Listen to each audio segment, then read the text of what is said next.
Wonderful. All right, welcome everyone to another free webinar from Allow Health. I am Dr. Marybeth Heather, and I am an LCPC and the CEO and Clinical Director of Allow Health. And today we are presenting on understanding women's health, our journeys, and building supportive partnerships. Got a long title, A Holistic Approach to Mental Health, Wellness, Well-Being Across Our Life Stages. I am presenting with my clinical intern. Would you like to introduce yourself? Yes. Before that, I'd like to go over the objectives of the meeting. We are meeting today to spread awareness and empower women to advocate for themselves and for a whole wellness strategies, and to outline a holistic approach to mental health, including physical, spiritual, and social well-being, and to recognize mental health is preventative as much as reactive.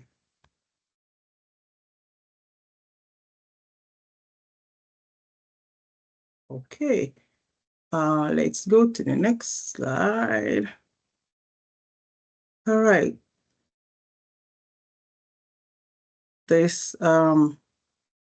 My name is Nagnouma Sako.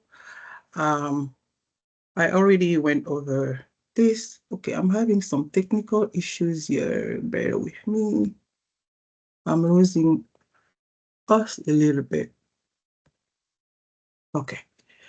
My name is Nagnouma Sako. I'm a clinical intern at Allow Health. I come to this career after more than 12, 13 years in accounting and finance. I am pretty religious. I consider myself that way. I pray a lot. I think I practice my spirituality through my faith. I'm family oriented and very community oriented. I value meaningful relationships. I am a polyglot. I speak several languages. And for self-care, I walk a lot. I practice meditation, yoga, and I mainly buy fresh produces because I try to avoid processed food as much as I can. And I practice mindfulness daily. My hobbies are reading, traveling, spending quality time with loved ones, and intentionally seeking out good experiences. Basically, that's what led me to this field of work. All right, and here's a little bit more about me. So I have my PhD in counselor education. I'm an LCPC, which means I'm a licensed clinical professional counselor in the state of Maryland. I'm also a board-approved clinical supervisor in Maryland, and I'm a nationally certified counselor. I am certified in what's called dialectical behavioral therapy. So that's the last little acronym you'll see on there. So I'm a counselor educator, I'm a speaker, I'm a clinical director and CEO, as I mentioned before, of Allow Health. I'm also very spiritually oriented, have my own little practice that I do, and different trainings that I go to connect the spirituality to my clinical practice as well. I'm community oriented. I volunteer with the Maryland Counseling Association, and I am currently the president-elect for the Maryland Counseling Association. I use my DBT skills to integrate and support our multicultural clients, as well as use them in my own life as I am in a multicultural relationship with my husband, who is from India. In self-care, I love walking. As you can see, I have a dog and cat here. That's my dog Murphy and my cat Mal. And they love each other and it's fun to see. That's why they're on here, as well as I like to go on walks with them. I regularly go to yoga, enjoy Sako, have a mindfulness practice that I do multiple times a day, as well as enjoy using positive affirmations. For my hobbies, I'm also into audiobooks. Most recently, I finished the book Earthing. Traveling, I have some more traveling come up over the summer. I spent some time with family in upstate New York and the Adirondacks. Love a lake lifetime. And I have quality time with my family here and pets, as well as I love a paint by numbers. I just love the satisfaction of filling in all the spots and seeing the work when it's done. A little bit about us. Wonderful. As we go to the next slide, I would like us to do a little mindfulness activity. When you are ready, I find a comfortable sitting position and rest your hand on your lap. Keep your feet slightly apart at shoulders width and rest them firmly on the floor. Take a couple of deep breaths in and relax. Let go of all the tension in your body. You may do this by dropping your shoulders as you breathe in. Sit slightly away from the back of the chair to help your energy flow. If you're willing, close your eyes gently, or you may lower your gaze and focus on a point just in front of you. Keep your body upright. Sit with dignity like a mountain, or with peacefulness like a calm lake.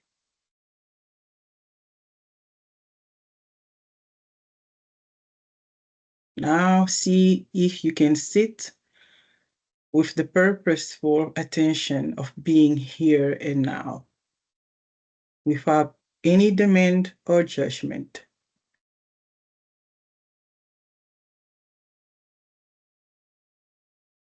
Notice the sensation of your body where it touches the chair.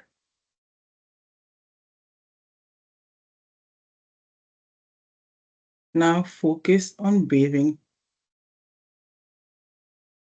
Breathe in, notice the sensation at your nostrils and in the small area above your upper lips. As air enters your body,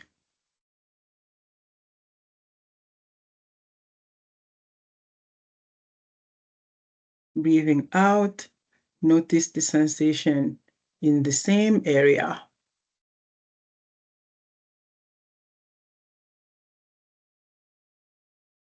Breathing in and breathing out effortlessly.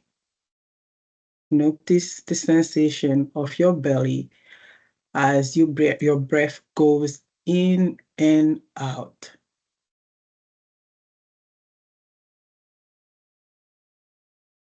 Now visualize that you are bathing in the warm glow of sunlight.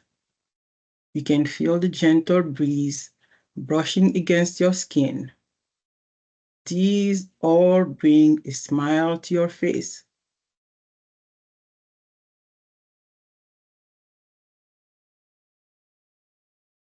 Now taking in all these gifts from nature, turn inward and hold these warm and wonderful feelings in your heart.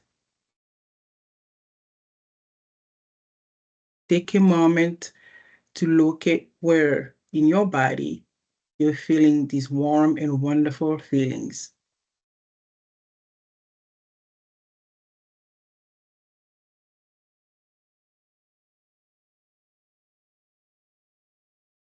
Now repeat silently these words or simply absorb them in your heart as I read them out. May I be filled with loving kindness.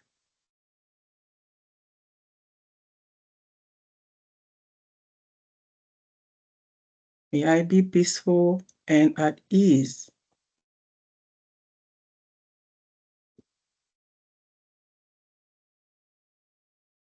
May I be well in body, heart, and mind.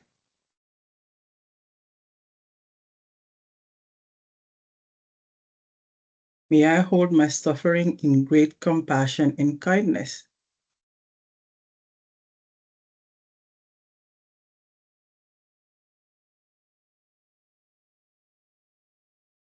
May I hold my joy in mindfulness and gratitude.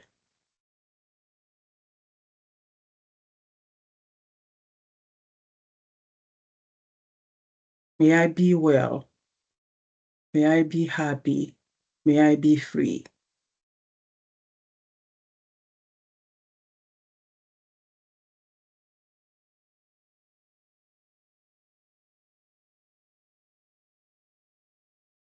Now, holding this warm, loving energy in your heart, visualize that the people in any beings or any beings that bring you joy and happiness are sitting near you.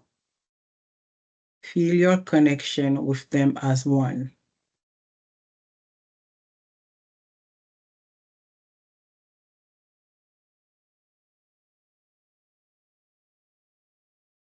Keeping these visual images, repeat silently these words or simply absorb them into your heart.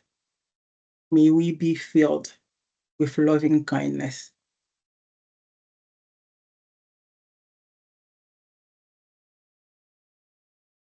May we be peaceful and at ease.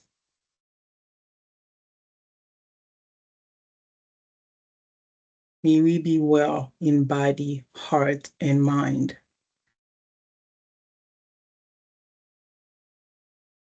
May we hold our suffering with great compassion and kindness. May we hold our joy in mindfulness and gratitude.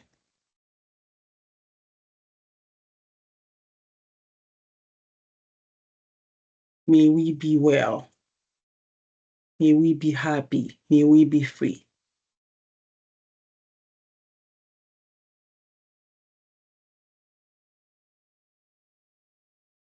Now extend your loving kindness to all the people in your communities,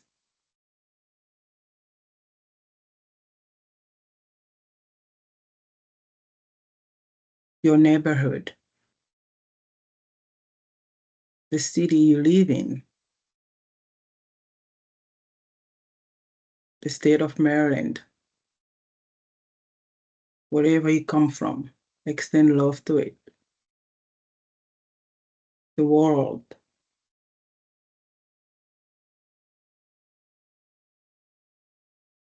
the universe.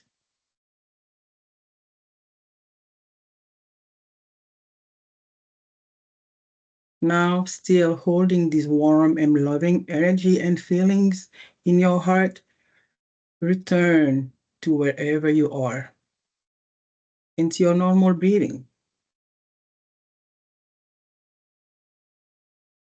Come back to your breath, breathing in and breathing out. Notice the sensation of your belly. Breathing in and out. You are aware that you are breathing in and out. When you're ready, at your own pace, open your eyes.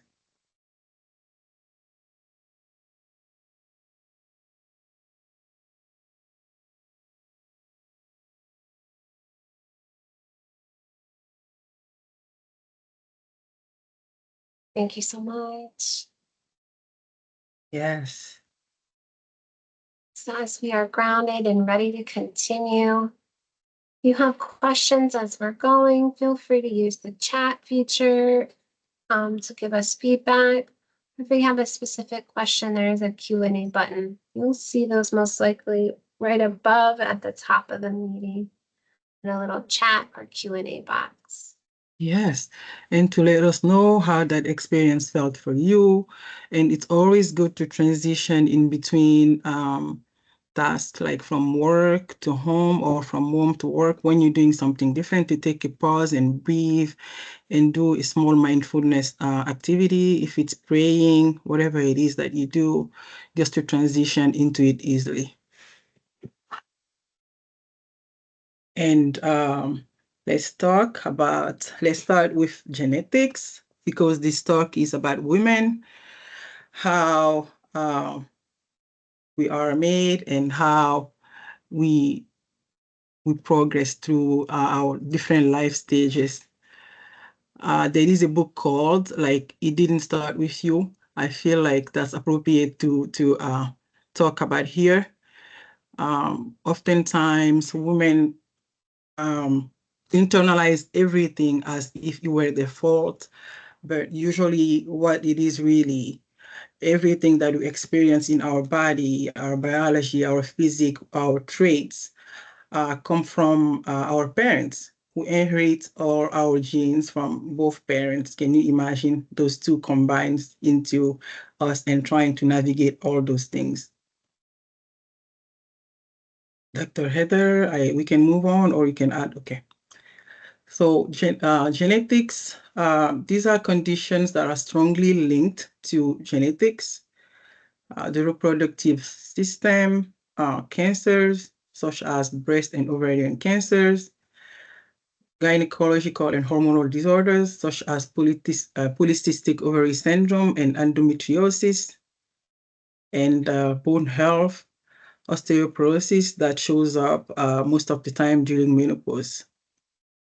Heart diseases also, such as like cardiovascular diseases that happen after menopause when the level of the hormones decline significantly, causing a lot of problems. Type 2 diabetes is also one that shows up, especially during pregnancy when it was a trait that one of the parents carried. We can go to the next slide. And genetics is complicated, right? So one of the unique things that I can have experience with is having a genetic illness myself. So I have what's called polycystic kidney disease. It's more on the rare side, but it's a disease where you get cysts on your kidneys and it's genetic. So one of the things we have to think about is how our genetics then impact our family, right? You might have multiple people in your family that have the same thing. It ends up being this grief throughout the family on top of having the physical illness as well. Okay. Mood disorders are also inherited from our family lineage, such as depression, seasonal affective disorder, which happens depending on time changes or weather fluctuations or hormonal changes in the body that happen during menstrual cycle for women or different life stages of pregnancy or menopause. Anxiety disorders that are also inherited are generalized anxiety disorders, mostly known as anxiety, panic disorders, post-traumatic stress disorders, which is the inability to reconcile stressful things that have happened to us in the past to the present. We can't move past some stressful things that happened to us in the past. Like some of the things that make women resilient, make them more susceptible to feeling more when things happen to them. So that makes it more difficult with mental health disorders. Other conditions related to genetics are premenstrual dysphoric disorder, which happens during menstrual cycles. A lot of people don't know this name. They relate symptoms to PMS, which is premenstrual symptoms that are mainly cramps and headaches or nausea. They do not associate with mood changes or like low morale or sadness that accompanies it, those things. Perinatal mood and anxiety disorder, which happens during pregnancy or shortly after pregnancy with the hormonal fluctuations.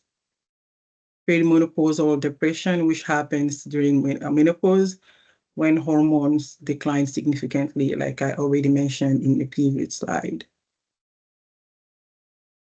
So the prevention is really to be proactive and to know the family history. When you know your family history, you can take appropriate measures to get ahead of things that are happening to you and actually recognize the symptoms. This image is a genogram explaining a medical history of a young lady. This little small triangle in the circles represent anemia for each females. Both sides of the genogram are showing grandparents, maternal and paternal. When you look closely at the trend, you can see that the first triangle on top, the grandmother had anemia, the mother had anemia. Therefore, the young girl on the example here also carries the same trait. So the same thing goes for cardiovascular diseases or mental health disorders that can be carried throughout generations. So knowing this, we can easily do the homework to create a genogram and ask questions. The person who in each family knows a lot of stories can tell you traits that you see with your parents or that you can identify easily with your parents. And this info can help you talk to a doctor when you start experiencing the same thing instead of looking for everything by trial and error.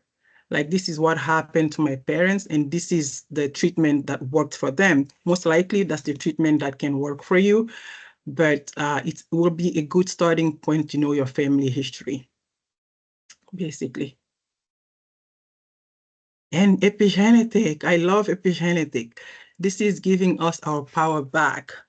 Epigenetic is the process in which our genes or DNA can get modified with our experiences. Like when we have extreme stress or trauma, and our family history has some type of trauma or distress or even physical disorders like diabetes or high blood pressure, you can carry the trait, but the trait can be dormant if your parents or grandparents took care of it. And you are born in a nurturing and really great environment where you feel good, these DNAs or genes or traits will not be active in your body. They'll be there, but won't be active. But what can influence them is stress. When you are stressed in stressful environment and you don't take care of yourself, and you're not socially connected, you're disconnected, like you are living in loneliness. All these things can wake up all these bad traits in our bodies.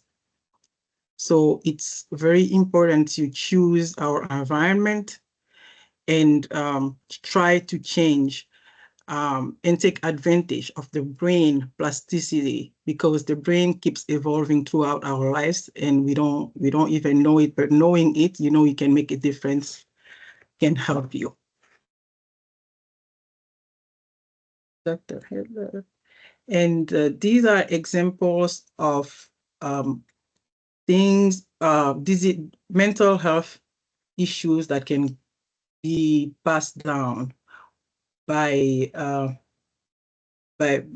genes or traits, and they are affected by epigenetic. Let's say your parents had one of your parent or grandparent had schizophrenia, and you are in a nurturing environment, and your parents have done the work to really take care of it, and then make sure that They should not expose you to too much stress or help you with distress tolerance, teach you emotional regulation.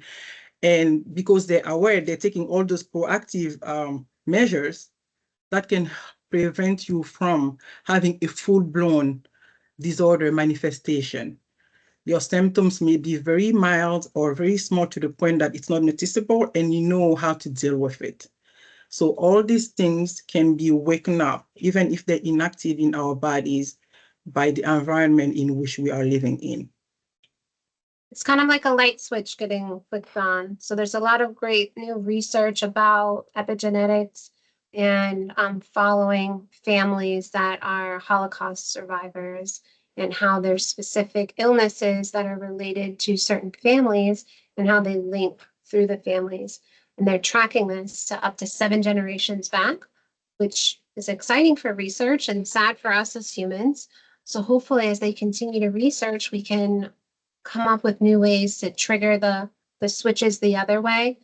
I know that we're both really also into Dr. Joe Dispenza, so he's one that is researching how to change our responses in the present. So things are moving. Watch out for cool new research on the front. Yeah, another thing that I wanted to brush up, I know we talked about this before the meeting, how epigenetic can, like these traits can live in generations body, up to 7 generations. So our parents, whatever they carried, is definitely passed on to us. We just don't look at them physically. Mannerism and diseases and disorders, all of it come from them. But when we know what we're dealing with, it makes it easier for us to work with it. Okay, the juice part for young girls, that I hope you can pass this down to them, and I hope I do have some young girls here. And one thing even I learned today, puberty doesn't stop in adolescent. It keeps going sometimes to 25 or 30. Your body is still going through so many changes. So puberty happens when your brain sends a signal to your ovaries to say, hey, it's time to do your work. It's time to change her body and to develop her reproductive system. That's not the only thing it does, because all those hormones that the body makes in the process go back and affect the brain and how we function in our daily lives. So it's a lot to handle for young girls. You can go to the next one if you don't have anything to add. So this image is, I forgot to reference it here. It's from Canva, so I'm gonna say it. Is from Canva, and it's just explaining what I just told you in the previous slides.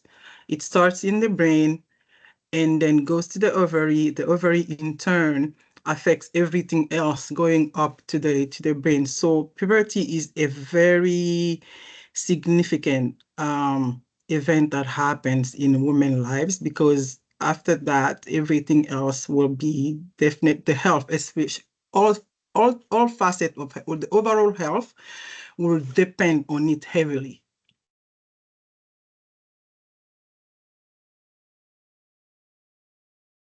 So one of the significant hormones that are produced by the ovaries when puberty happens is estrogen.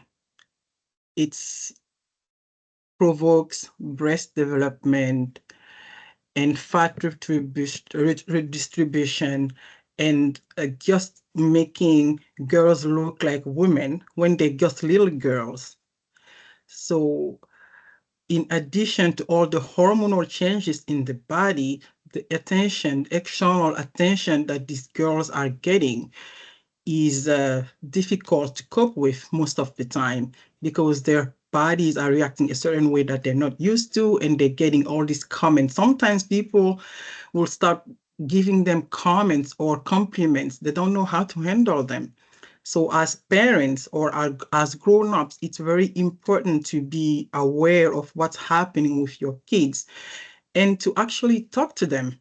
about what's going on in their bodies, and advocate for school-based mental health, and also help them cope with whatever they may be encountering when these type of things happen. I am a strong believer that girls at puberty, all of them need to be in therapy, because that's when they really need to be explicitly explained with age-appropriate explanations on things that are going on in their bodies and outside, externally, and all the attention they're getting. I really think it's very important. Definitely is. It's like a common time to start questioning yourself, right? And in addition to all the physical changes, estrogen plays many roles in improving our moods, with emotional stability and energy and our focus. All these things are really good when they are balanced out in our body. It's why women tend to remain calmer in some instances, and the focus, and they just don't give up. But when estrogen goes down, such as during the menstrual cycle or during pregnancy, a lot of health issues appear. Not only mental health issues, but also physical, like gestational diabetes or gestational hypertension. Those are all related to hormonal changes that are happening in our body, affecting different parts of our body. And this image here explains how it can drive some of us crazy during our period. I think most women, we can all say at some point we were like, what is happening? Yes. You're like, I don't feel like myself today. I know it's different. What is it? And that might not necessarily mean that you have,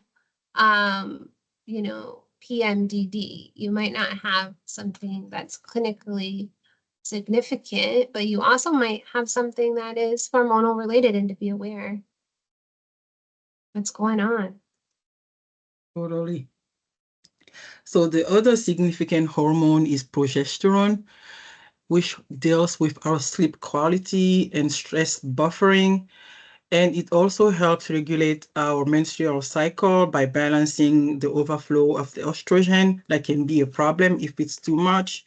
And it also helps our breast health, which is why many women experience issues related with breast cancer in later years, when all these hormones start declining.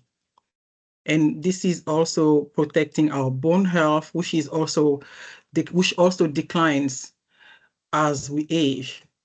So the sudden drop can cause depression and anxiety and health-related issues to menopause. It's important to be aware of what's going on in our bodies, to prevent, to be proactive, not to wait until menopause to start working on ourselves. There are steps that we can take. When we are aware, you seek adequate help, mental health support to manage your mood, and medication to support your overall body health, whatever is going on there, with a specialist to deal with your specific case. And we often see clients coming for us when they're going through these kinds of changes and figuring out the support that they need, knowing that, it's, as we've had our other presentations, it takes a village, right? And it does. You have to have that community support in place. You have to be aware of what's going on with your mental health. And is it just your hormones? Is it medication? It's not always one thing, right? Yes. So we've already brushed on all some of these. The PCOS, which is polycystic ovary syndrome, that many women experience, that cause weight gain, fatigue, difficult menstrual period, endometriosis that can cause like severe pain during the menstrual cycle, accompanied with mood swings, uterine fibroids, which is also very painful, accompanied by also hormonal changes. Even infertility, I wanted to stress on this, that can also be passed down from your family, someone dad or mom or someone auntie or cousin, someone, it didn't really start with you, whatever is going on. When you dig, you'll see a pattern and you'll take appropriate actions to take care of yourself. And we already also, like, I wanted to focus on brain fog here, women, because we retain everything, which brings also brain fog, because like I said, it's a double-sworded kind of situation. We very focused, but when hormones go down, a lot of things can decline. So the prevention here is to really take care of yourself by exercising and being aware of what's happening to you so that you can take appropriate measures. And community support, I cannot emphasize more on it. It's very important. Connection is healing. It's really needed.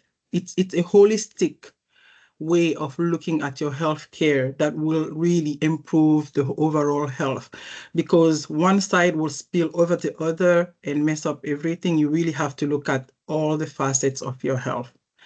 There is really good research that's come out that when we change our lifestyle, miracles happen. All these traits or disorders that are carrying in our bodies, we can push their onset or eliminate them, turn them off to the point that they don't even reach our kids.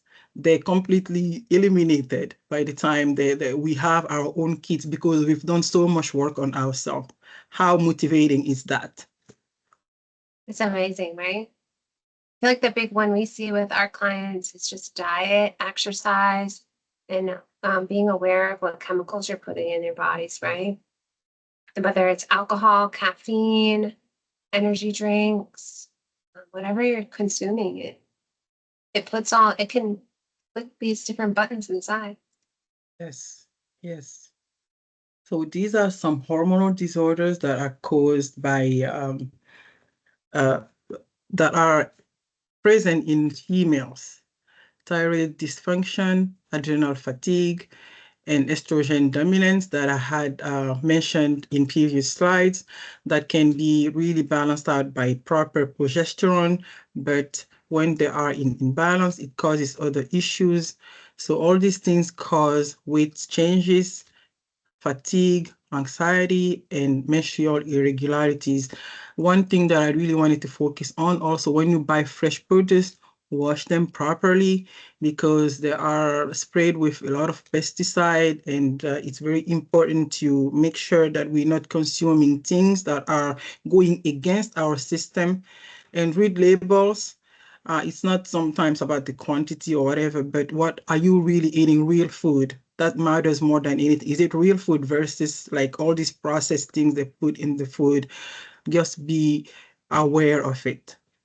So the prevention with hormonal health is to do some type of hormonal replacement therapy, and to be aware of food that agree with you. Sometimes you just know, when I eat that, I don't feel so good, or it makes me feel this way. And stress reduction, that is so important, because stress can just overthrow everything that you're doing well. If you're stressed, like, that can make your hormones go all over the place in your body, as if they didn't even exist. So really help yourself with that. Seek out peaceful situations and good relationships that really nurture you. I already talked about endocrine disruptors. And also, I also talked about hormonal replacement. Bioidentical hormones are hormones that are scientifically, biologically created, but they play the same role in your body as if you had the natural hormones. For if you have a lack in one area, you can seek out help with a specialist to replace all those hormones by taking medication. It's amazing the things we can do with those kinds of medications, right? Absolutely. Definitely. So much change, whether it's lifestyle or seeking medical support from your primary care doctor or OBGYN, definitely can be helpful. Yes. There are even specialist endocrine doctors that only Mm-hmm. deal with hormones. Yes, they exist. So that's how important it is to really balance out your hormones in your body and make sure they're playing the roles they're supposed to. As if all those biological things were not enough to make us work hard for our peace, there are societal pressures that starts from like kids can determine like male role and female role at a young age. A 3-year-old can tell you, you're not supposed to be here, you're supposed to be cooking, or put you in a box. And all these media expectations that are really, I don't want to use the word fake because people use it so many times now, but they're not just true. That's not reality that most of the time that we're seeing on television, and we should not compare ourselves to those to those people. And workplace inequalities. Some women work so hard and they have the same position but have way less money than men, and body shaming and all the caregiving burden that's on women. All these things bring so many issues that are mental as well as physical health because, like I said, it's all connected. When you're stressed out every day, you're going to have high blood pressure down the line. You're stressed out every day, you're going to start doing unhealthy coping. You're going to start using unhealthy coping mechanism strategies like drinking too much, smoking too much, or isolating yourself. All those things can play a negative role in your life. The prevention is really boundary setting, teaching girls right now their worth, and teaching them how to preserve their peace, and teaching them the difference between what's true out there and what's not true, and also normalizing self-care, because in a lot of culture we are encouraged to abandon ourselves, just take care of everybody else and you come last. So we need to take care of ourselves. Yeah, I love that expression when we say you have to put your oxygen mask on first, referring to being on an airplane, right? That's the instructions. So the same piece is here in daily life. Like, what's your way of putting your oxygen mask on in your waking life when you're walking around? Do you eat in the morning before you go to work? Do you go to the gym? Do you have that time for reflection? Have that time to be with yourself and say, what do I like? Do you laugh and play and dance, right? Do you act silly? Uh, do you give towards others before yourself to the point that you just don't even like yourself? And you don't even like the people you're caring about, right? So check in with yourself. That's what this slide's all about. It's like, what is happening in the community? Yes. And some of this we've already brushed on, like the emotional labor, the invisible labor that's loaded in so many women's head, like you carry everything. Because that's how we wired, that's been scientifically proven. Like it's more connections out there, so we can take it. But that doesn't mean we should suffer through it. We can pace ourselves and take breaks in between. And we need to develop a lot of training in empowering women and in supporting women. Any men who is here, you've seen what hormonal and issues that women deal with, and some compassion will help, and some empowerment will help. And it's really important to also educate our young girls about healthy, and young boys about healthy relationships. They all need to know. I know some cultures emphasize more on girls. You need to do this, you need to do. When boys, it's girls freestyle. You do whatever you want. But down the line, it takes two to tango. So we really need to make sure our young boys are in this type of conversations so they understand what at stake. Well said, well said. Wonderful. So midlife menopause, that's definitely down there waiting for all of us. I still consider myself a kid, by the way. I'm still a kid. That's what keeps me going. Um, so the hormonal decline is hard because it takes a lot away from our health. And ageism is real because of the way people treat older people or older women. It's hard. Some places you go to, if you're not accompanied by a man, there is no respect for you, basically. So all those things are tough to swallow. As we age, we also go through difficulties sleeping and our cognition declines and all this emotional roller coaster. That's why we need to really make sure we are taking care of our hormones, whatever therapy we need to do to take care of that too, and be in groups of people who are experiencing the same thing so that we can help each other and hear from others about what has worked for them so that we can do the same thing for ourselves. Community is just so important in the overall health that I cannot just emphasize it enough. Yeah, it's so key to have community. And all of these are important, right? With midlife and beyond. I know sleep is the big thing we we talk with our clients a lot about. It's like, hey, are you even rested enough to be ready for the emotional pieces? Often it's not. Yeah. Okay. And another very important thing is that people in the healthcare industry can experience neglect or treated less than because of their race, class, culture, disability, sexuality. Someone who has an accent, who doesn't have an accent, is treated differently, or someone with a different skin color or sexuality is treated differently because of who they are. So all those things are things that we have to keep in mind when looking for health care. Make sure you're searching for a place that's gonna hear you and understand you actually, and to help you in what's going on, and also advocate for equity in healthcare, not be silent. And Dr. Harry, if you have anything to add to that, I feel like what we have here at the bottom, we've already brushed on some of them in Yeah. previous slides. I think what you're getting at is the importance of understanding the word intersectionality, that we all have these aspects of self, different identities. We all have cultures and things that are present that are visibly seen and unseen.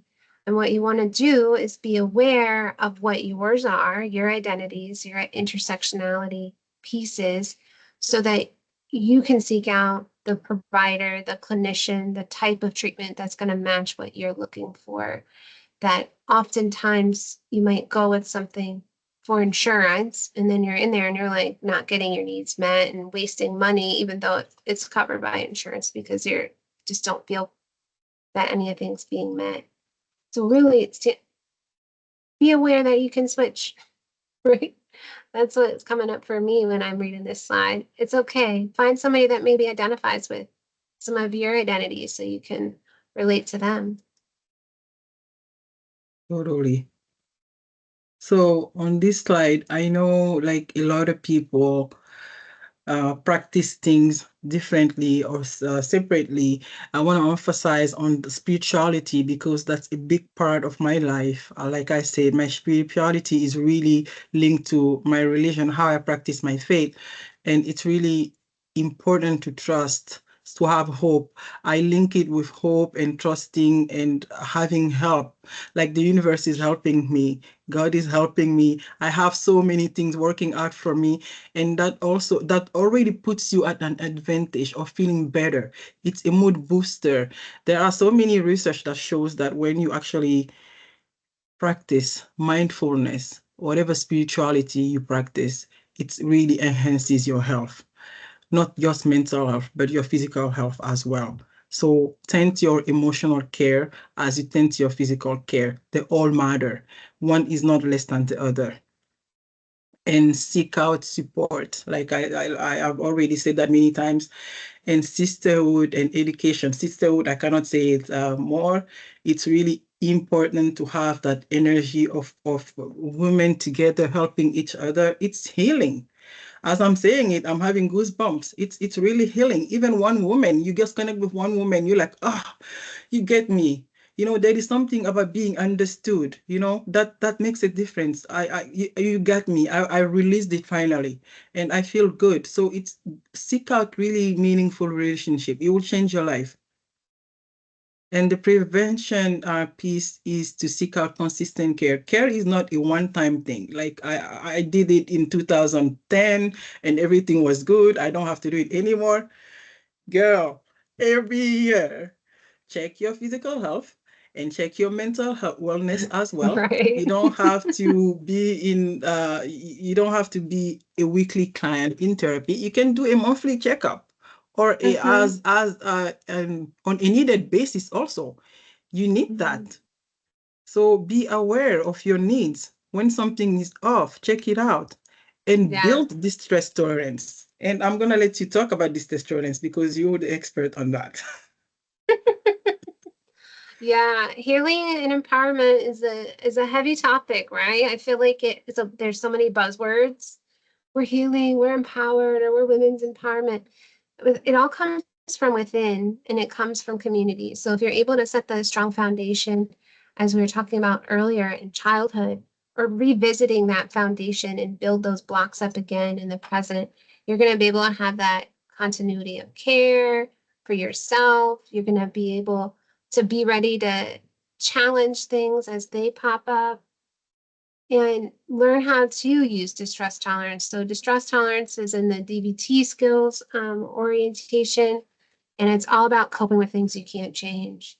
So how do you cope with going to work and not liking somebody you work with? How do you cope with not feeling confident in your day to day? And there's a plethora of strategies out there that we will not be getting in today, but they are ready and able to be taught by many clinicians. So early intervention is important. Going back to the example of the genogram, the family tree, a lot of people call it family tree, or your family history. Get to know them. There are so many things that you discover by just talking to someone. Oh, how was grandpa like? How old is his temper? Did he have any disorder? Did he have any disease? And even temper or traits such as being highly sensitive, that is also passed down, by the way. It's not just because you're so sensitive, like people say, that's passed down. That's a trait that's passed down. So having a high temper and anger, all those things are passed down. Those are things that you need to know. And when oh, wow, so he did have that. Let me work on this so that I don't pass it on to my kids or so that I don't let it affect my health. It stops here. Those are things that we need to say to care for ourselves. And it's important to advocate for holistic care. It's not just I'm going to the doctor and the doctor is just going to stop at your regular routine and that's it. The doctor, all these things should be asked, or you tell them because they're busy. They're working 15 minutes to seeing each person. When you come in, this is what's going on. And like I said, shop and see who you connect with and go there. That makes a big difference in your life. That can save your life or give you many more years. And normalize women-centered mental health support. It's okay to seek help. It's okay to be vulnerable. We go through so many things, all these expectations, all these things that are happening in our bodies. We have to normalize that we need support. When you're giving those examples, I was thinking about how we often hear our clients say, I'm a worrier. I'm just like my mom, right? Or I I get really hot-headed. I'm just like my dad, right? That's the kind of easy examples we might hear a lot.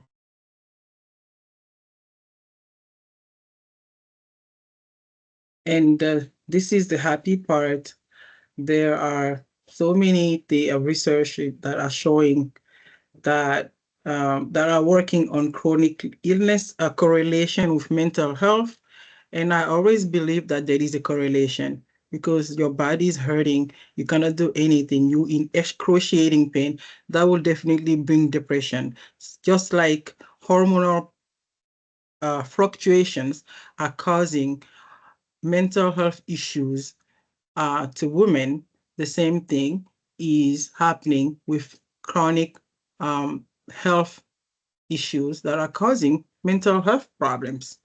So there is a lot of research going on that. I don't need the research to come out. I know already that's what's going on.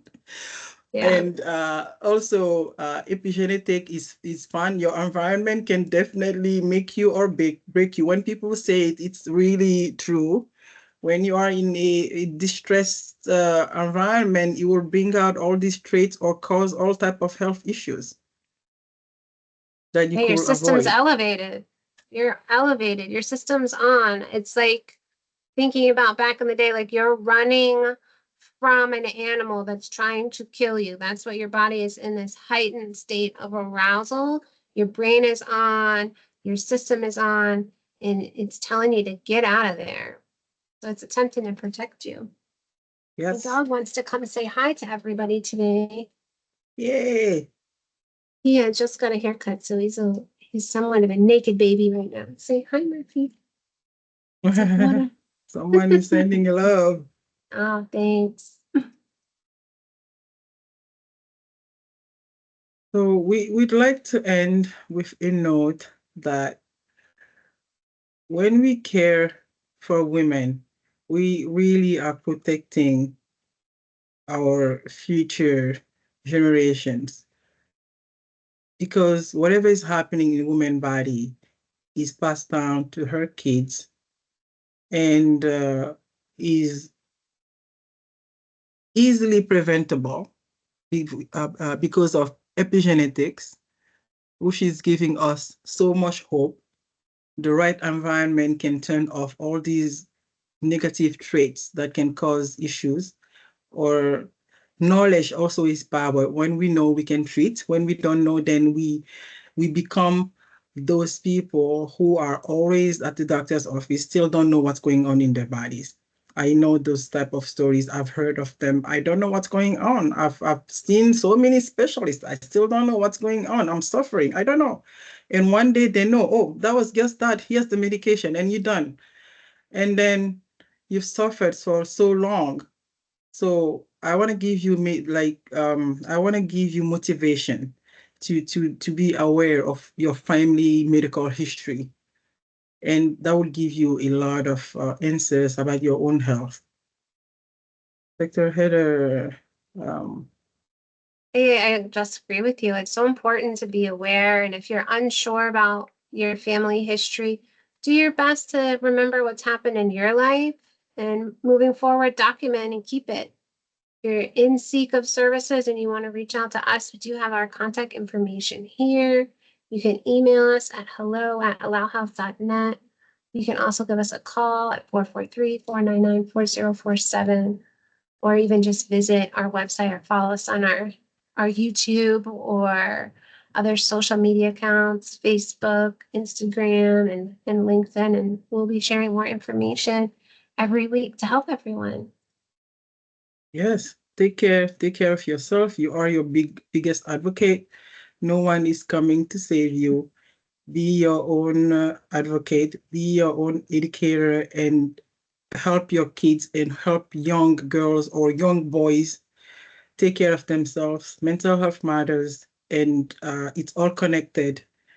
One area is not good, all areas will collapse eventually. So you do have to take care of your overall health. Look at it holistically. So we are just about up at time, but if anybody has a question or would like to say anything before we go, I'd like to learn more about dormant traits. Okay, good. That's something to think about for the future. And it's also considering if you're expanding your family, you can do something called genetic counseling, and they can talk to you about that, about dormant traits and genetic testing. So we're based in Maryland. So Johns Hopkins has a clinic where they can do some testing. So do other major hospitals in the area, like University of Maryland and GBMC as well. So we have places to check out to learn more about genetics. Anybody else? Anything else you want to say before we before we finish here? No, Thank you so Thank much. you for attending as well. Yes. Murphy, thanks you too. Yes. Thank you. Thank you for joining us on your busy day. This is wonderful. So many people showed up. We Yeah, are really thank humbled you. and grateful for you, and we hope that our content make a difference. If this was able to help just one person, we've achieved our goal. That's the point, and we hope that whatever you learned here can help you also help other people around you, or spread awareness by doing events like this to help the community. Okay, great. We have a request for perimenopause for next time. Oh, We'll see. oh, okay. All right, thank you all. Thank you. Thank you, everyone. Bye, everybody. Okay, sounds good. Well, take